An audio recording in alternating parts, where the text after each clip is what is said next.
એમની બેન હતી હોલિકા, એને કહેવામાં આવ્યું કે તારા પાસે વરદાન વશ ચુંદડી છે, એ ચુંદડી તું ઓઢીને બેસી જા, તને અગ્નિ અસર નહીં કરે, તું પ્રહલાદને ખોળામાં લઈને બેસી જા.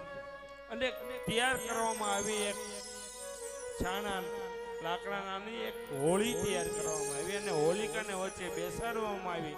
વચ્ચે પ્રહલાદ, આગ ચાપવામાં આવી, ભડભડ કરતી આગ સળગવા લાગી, પણ જેની હરિ રક્ષા કરે એને અગ્નિ કઈ ન કરે. માં ભગવાનની કૃપાથી ચુંદડી ઓઢેલી હતી પ્રહલાદ ઉપર આવી અને હોલિકાનું દહન થયું. એટલે આપણે તેદુની હોળી ઉજવીએ છીએ. હમણાં જ ગઈ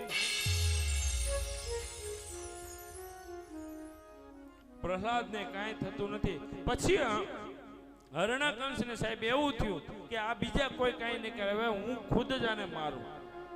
એક દિવસ નક્કી થયું અને એ દિવસ એટલે